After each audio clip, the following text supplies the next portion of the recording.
Hey man, do you like hash browns like for breakfast? I like a good hash brown lettuce and tomato sandwich No. when the hash browns are nice and lean. Yeah, to blaze. Um, yeah, I mean, no, really, I love hash browns, but I don't really make them at home that often. I do like when you're like traveling or something, or you go out for a special breakfast, family or something. I get hash browns in. I mean, Yeah, I'll get them at a restaurant or sometimes, not all the time, but sometimes yeah. I'll whip through Mickey D's and grab one of their Ooh, little hash brown mm, deals. and a packet of ketchup and go to town, baby. I'm just saying, man. Well, that's like today. I thought we'd take a quick, just a little checkup on what's trending right now, right here before school starts on some hashtags. Hashtags, hash browns. And we're close. I But wondered where this was going. that's where it Our, was going. our episodes are very food centric Man, they lately. are. That must say something about me. Mm-mm. Well, hey, well, you know what? That's that and much more coming up next on the EduTech Guy. You're listening to the EduTech Guys. edutechguys.com.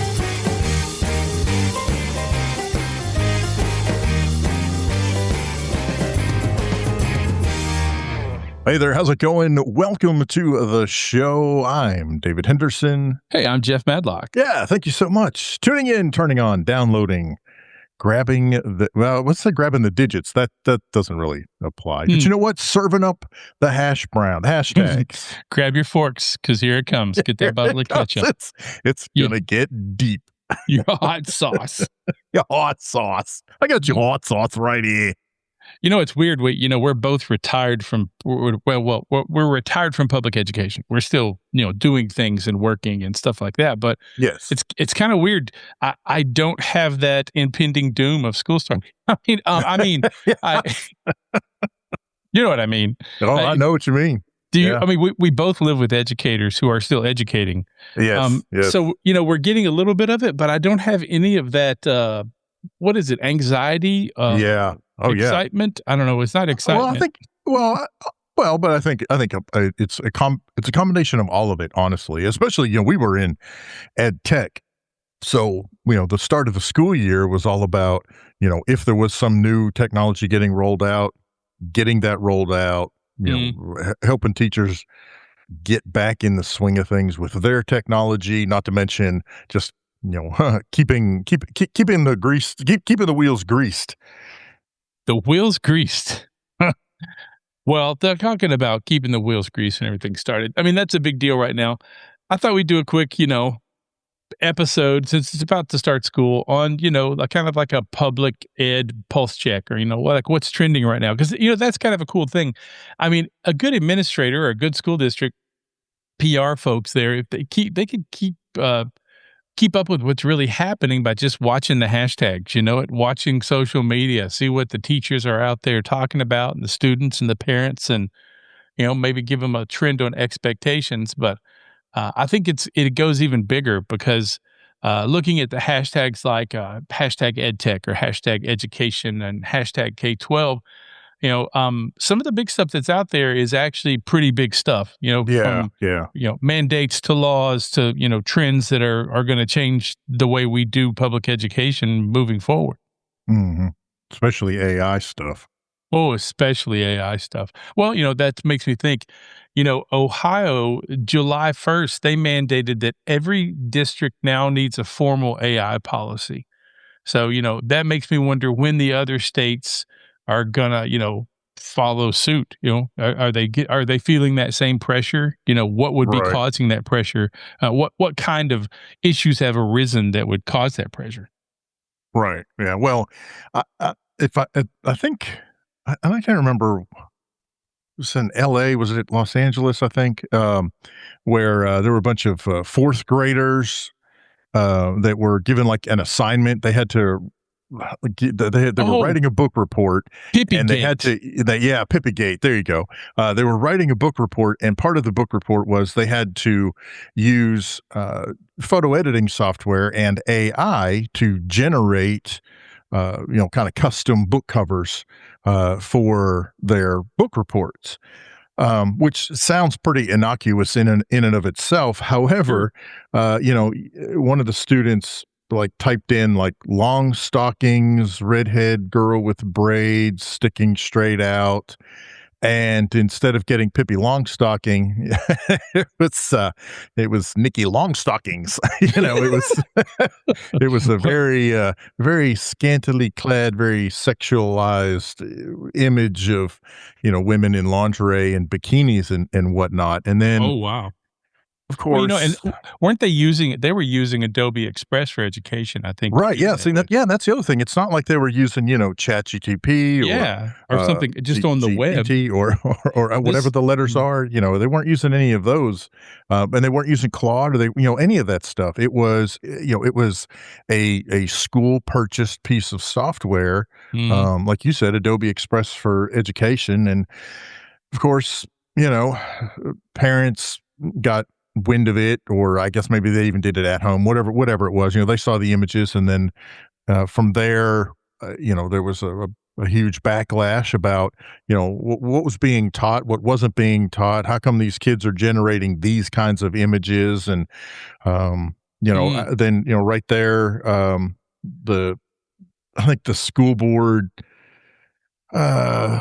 Or there was a group, a parent group, and they told the school board, listen, we're not going to allow you to use, we don't want our kids using Adobe software anymore, blah, blah, blah. I mean, it's sorry, but it's such the overreactive reaction that happens a lot of times. And I get it. Do that, in America. Right. Yeah, exactly. And I kind of get it. They're fourth graders and, this happened, but here's the kicker.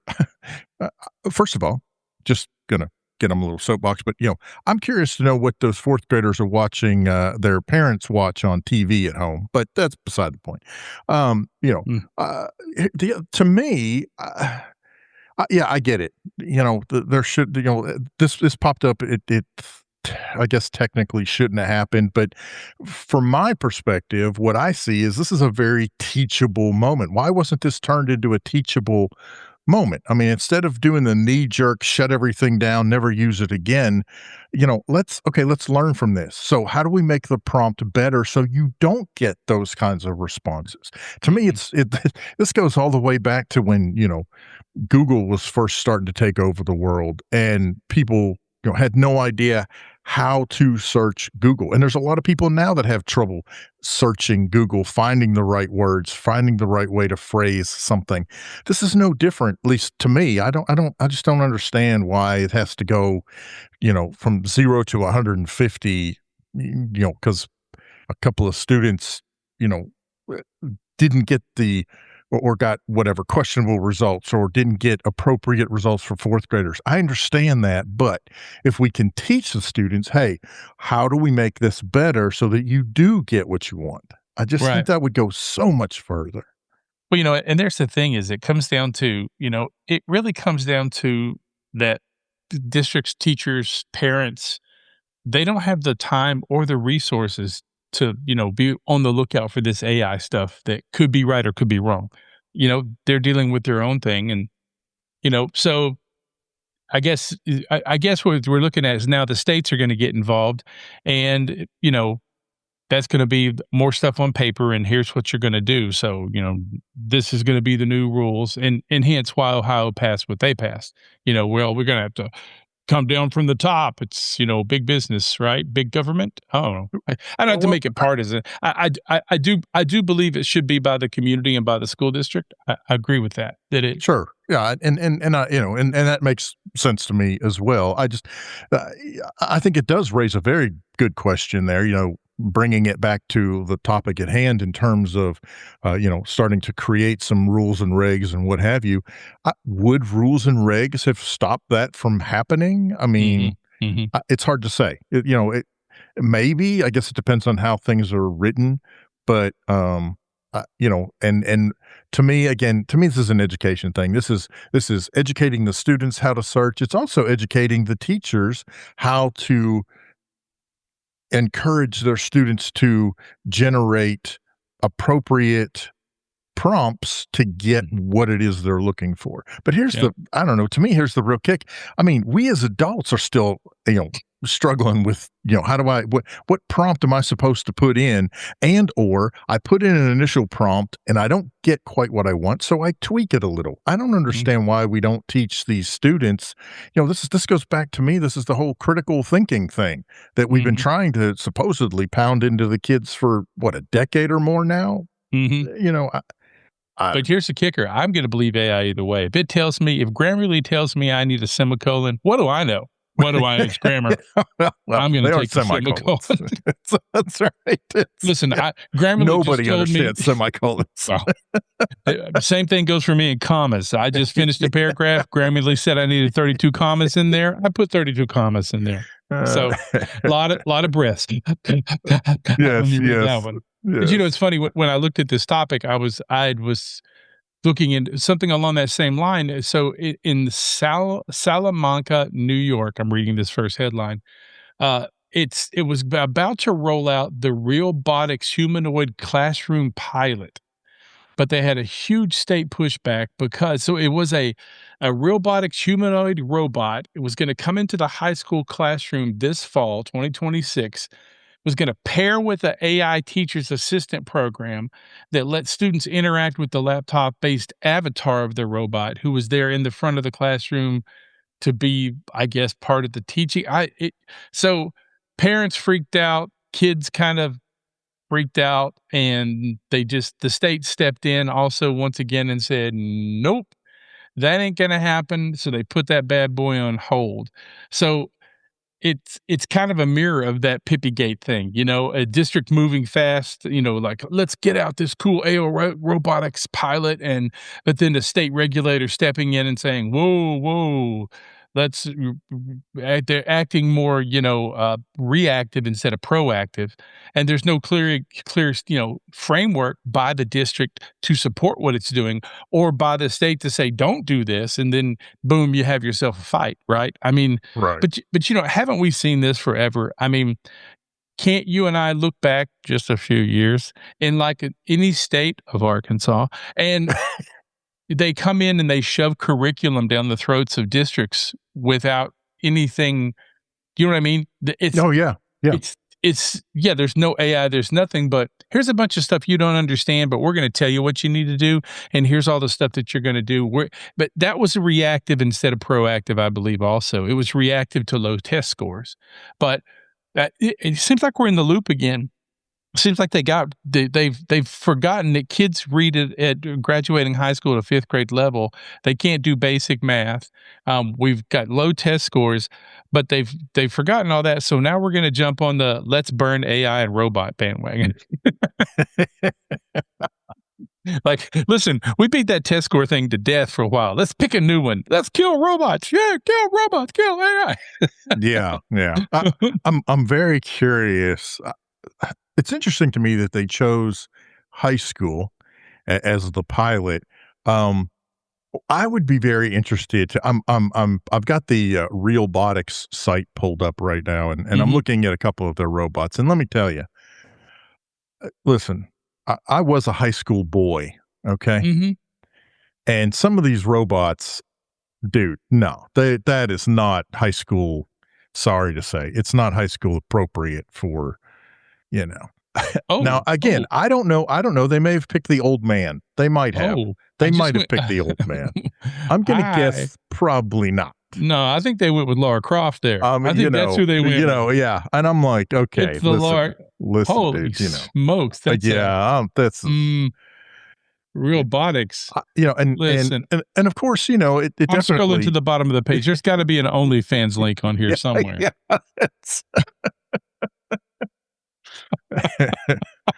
I mean, it's eye-opening. Listen, sure. I'm siding with the parents in New York at this point. This is a little, come on. Yeah. In this particular case, in the first example we had, it was to me a very teachable moment. This, listen, I just, I don't know. And even just for the sake of argument, let's say they pick Old Man Johnson as the old guy. But that scares the crap out of me. Yes. Yeah, he's also a little scary too. Yeah. He reverts to reset. You want to get in my van? I don't know. That doesn't Sorry. Yeah, but it ultimately comes down to, where is the comfort level in terms of providing assistance to the students when it comes to technology integration, right? So far parents seem to be perfectly okay with, certain websites that help the students with their learning, especially if they're having some issues. We are still, figuring out the AI part of that, how much AI is okay, how much is too much. The big issue, and it's like you said a while ago, even if AI is wrong, we're taking it at its word. Okay, we got to be careful with that too. So then you have, AI making mistakes, and now you still have to have a human go back and check the mistakes that the AI made. Okay, well, that's not saving time, money, or anything for that matter. Yeah. And then beyond that, you get into these very human looking robots. I just, I don't know. I think I would, if I were a parent in a district where they were going to bring this in, I would have some serious questions as to, how come they're going this route versus an actual person. Yeah. What is this robot going to do that an actual aide couldn't do or won't do, or, whatever? And what happens when things go wrong? Mm. Yeah, we've all seen the videos of the dancer robot kicking the kid in the face. I mean, right? So we know I can see this. I mean, this is where is that line between, an AI robotic tutor or avatar or something like that, and then something that unsettles parents, right. and staff. I mean, well, be a little weird to be next door to this thing going on, like this is, you can't really gossip in the hall. This thing's going to post it immediately, live stream it. So that's exactly. it's really That's bad news. Yeah, you thought cameras in the classroom were bad. Listen, how about you get a robot? And here's the kicker. How are they going to afford this? I mean, that was my thing. Like, I don't know how much these are, it gotta but be that's expensive. I'm like, how is this, cost effective over a person? Yeah, and who's going to fuel it every day? I mean, it's running off kerosene or lithium or something. It's going to have to be. He's going to have to have the oil changed every couple of miles. Probably good lithium. The good lithium here in Arkansas. It's going to be some of that good lithium coming from South Arkansas, coming from the ground, man. But especially with what's happening. Another topic we can jump onto: what's happening in Washington. I mean, just this week. I mean, the House Republicans, try not to make it partisan, but introduced 10 new bills. They're going to make the reorganization that Trump administration has been transferring, most of the education departments, higher ed programs, and K-12 programs to other federal agencies. With the bulk, I understand now, going to the Department of Labor, and now the Republicans have introduced these 10 bills that will allow Congress to do that, and Congress can do that because Congress is actually the one who created the agency back in the late 70s, I believe. So they have the power to make that happen. Well, yeah, and I mean, it's I don't know, that just seems like a weird, I don't know, a weird department to choose. Department of Labor? Like, why? Education? Yeah, why is the Department of why was the Department of Labor chosen to be the purveyor of? It's like everybody gets a potato, right? Everybody gets a potato and goes to work in the mines at the same. Yeah, it's a weird. It's one of those isms. I think it was communism, socialism. Anyway, but the labor movement, I mean, it's the old sickle and hammer. So weird. I mean, and what's crazy is, so they're giving it to the Department of Labor, and like the Department of Labor, I don't know what their budget is, but like Title I is like over $18 billion. That's more than what the Department of Labor's entire budget is to start with. And now they're like, oh, here's a ton of money that you're supposed to give to education. And we see with all of the fun stuff that's been going on around the country in terms of programs that are getting funded with zero accountability and zero participants in the program other than the people heading up the program, i.e. Minnesota. So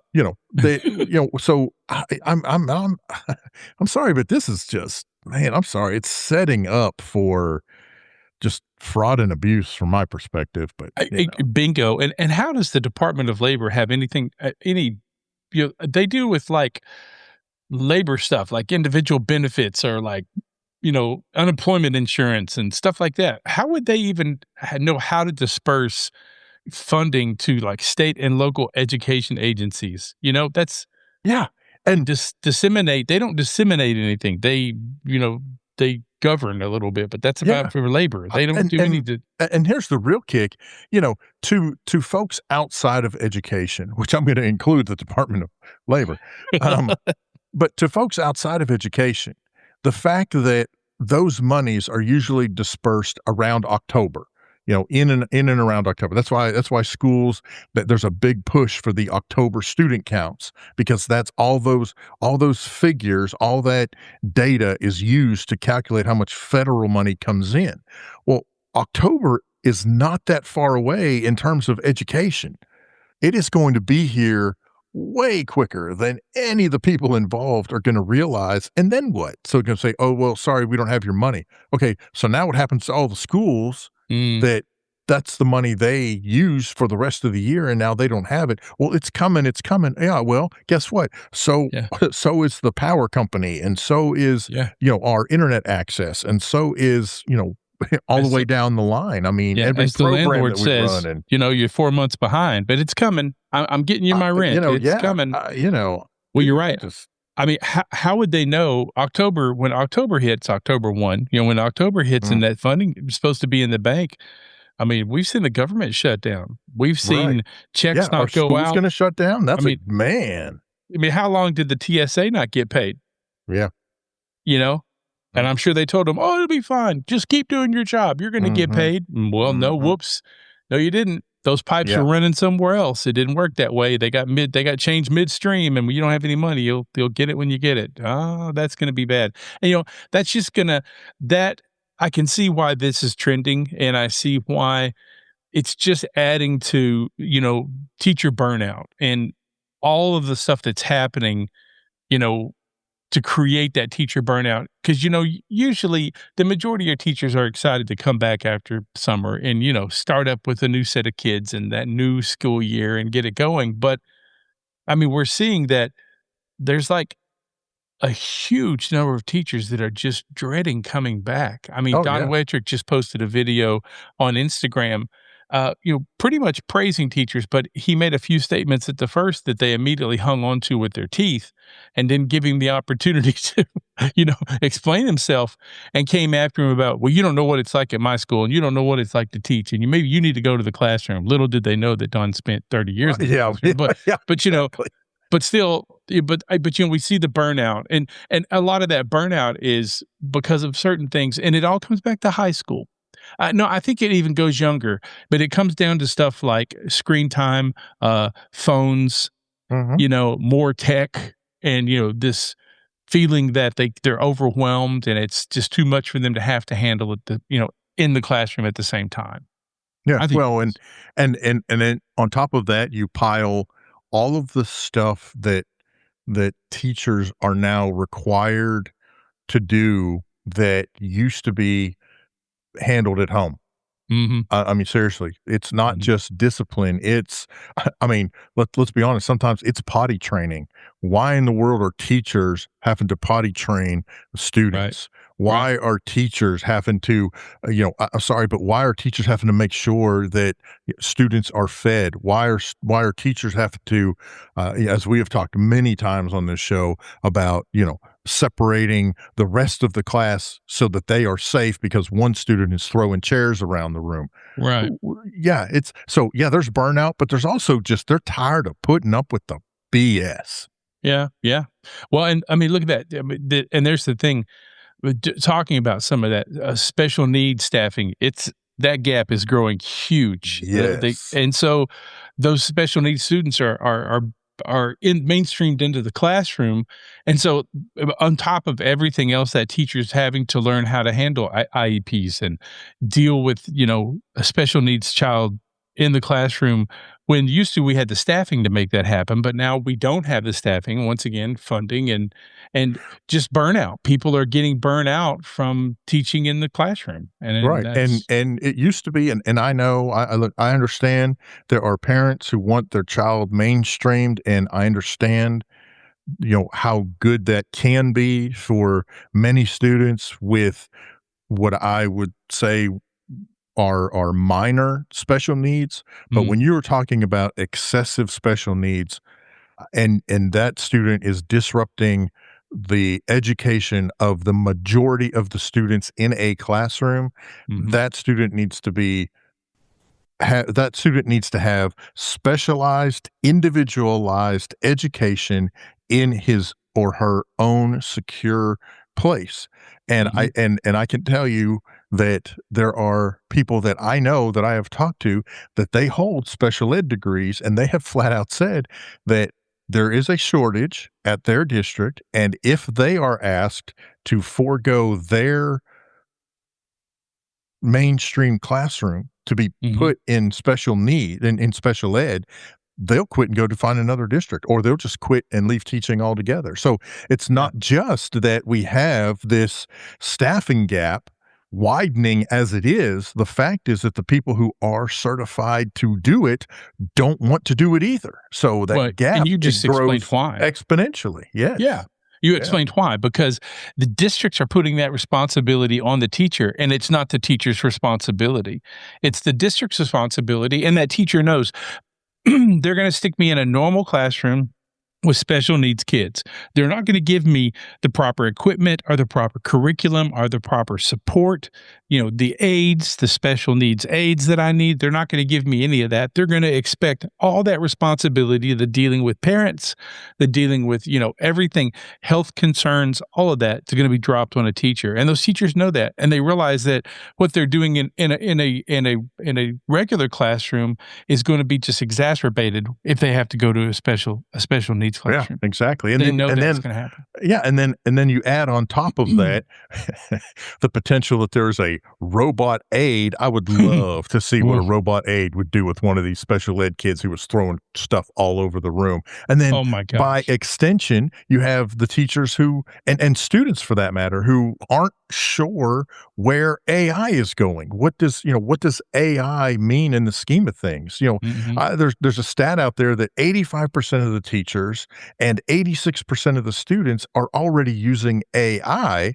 but 70% of the teachers worry that it weakens their critical thinking, and over half of the students that participated in this survey feel like AI disconnects them from the teacher. So on top of any potential burnout, now you also have this growing disconnect between the educator and the student. But it's funny, and it makes me wonder: is the problem here really? Is it the tool or is it the implementation? Right. Sure. It's and once again, it's interesting what I've noticed this year, especially when I was just got back from ISTE. So what's really interesting about that is there was a lot of talk of too much screen time, but there was a lot of talk of AI. And so, unless they're just unless you get that from an IV drip, I think you're going to have to get that from, the actual screen time. But the interesting thing that comes to play is that the teachers are all talking about it. The teachers are all being shown sessions and workshops and how this is going to change the way they teach and the way kids learn. But the real culprit, no, that's the word I'm not looking for. The people in charge all sit at the administrative level. That's where, that's the chef in the high end restaurant. The chef really never cooks anything. He tells the sous chef what to make. He tells all the other assistant chefs what to cut and how to cook it and where to sear it. And if that person is an idiot, not referring to any administrations that I know, but if that person is an idiot, then, you're going to be lucky to get Salisbury steak with brown gravy from a Hungry Man dinner. But that's kind of what we're getting in the long run. Yeah. Most district administrators are looking at a package And a lot of these ed tech companies, not all of them, some of them are building some amazing things, but inevitably you're getting a TV dinner, back to that food thing. We're getting a TV dinner that you can, pop in the microwave for 3 minutes and pull it out. And you've got everything from your Salisbury steak to your corn and peas to your mashed potatoes. And at the end, you got your cobbler for your dessert at the end. And they're calling that curriculum and education. Yeah. And they're calling that the AI program that's going to change the way we blah, blah, blah, blah, blah, blah, blah. And hence why teachers feel used and abused, and they realize that they have no control of being teachers. I really think that's it. And am I laying the blame mostly on administrators? Yeah, I think I am. I mean, we've been doing this a long time, and inevitably, you and I both can pretty much say, whether directly or indirectly through our spouses or our friends who are in education, or the entities we worked for, the hang up always starts at the administrative level and goes up to the next administrative level, and then it ping pongs back and forth for a while until it goes out of bounds back on the teacher. Yeah, I think a big part of, yes, we see federal rules, regs, mandates, whatever, and we see state rules, regs, mandates, whatever. But at the end of the day, I agree completely. It rests on the shoulders of the administrators to bear some of that burden and to filter some of that, so that by the time it gets to the teachers, it's not the overbearing weight of everything, just coming down on them. Yeah, I agree. Wow, man! Oh gosh, man, we went deep, and this was supposed to be be like a quick pulse of the and hash browns. Let's talk about hashtags. What happened to the hash browns, man? So I use scattered, smothered, and covered, dude. Scattered, smothered, and covered. I like mine with pancakes. So I did a little deep fire push. I think I sent that to you on some what's trending in hashtags this last few weeks. Let's do it quick. Okay, we'll do it quick. We'll do rapid fire. Pew, all right, hashtag education. Say pew pew. Pew pew. Don't say pew pew. That we said pew pew. Multiple times. It is what it is. So rapid fire, here we go. Hashtag education. Right now, it's all that federal policy churning up, and title money and money acquisition. Yeah. And then you got hashtag EdTech, which is mostly about AI governance and evidence-based procurement. Hey, taking a look at hashtag teacher, we got burnout, phone policies, personal social media exposure, and backlash. Now, we didn't talk about that one, but it's been happening throughout the summer. People watching teachers' social media and being a little disgruntled with it as parents, saying that blah, blah, blah. So there's that. Yeah. And then you got the overarching umbrella of hashtag K-12. And as we talked about earlier, special ed staffing, AI companion bot concerns for younger students. Yeah. It's the stuff, man. But everybody wants a little BB robot like they had from, an R2-D2. That's right. Who doesn't want an R2-D2? I mean, come on. Wouldn't you want an R2-D2? And we're all going to end up with Darth Vaders and Darth Mauls. Hey, listen, we hope you had a good time listening to us. We had a good time rambling on about our stuff that we like to ramble on about. Nothing but a good time. Hey, if you're checking out the web, check out our new EduTech Guys Substack. You can find it at edutechguys.substack.com, and a lot of articles on there, links back to a lot of our podcast coverage, and actually has a site where you can listen to the podcast from there, either the regular EduTech Guys podcast or the EduTech Guys conference coverage podcast. Right. Yeah, so it's good stuff. And if you ever need to find out about us, just go to edutechguys.com. Or just go to any social media, type in EduTech Guys, and there will be these two lovely faces beaming back at you. Beaming back. Hopefully you get the cartoon-inspired version.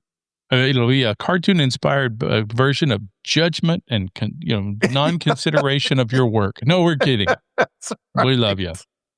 Hey, listen, it's been a great show. I'm Jeff Madlock. I'm David Henderson. We'll catch you next time. You've been listening to the EduTech Guys, edutechguys.com.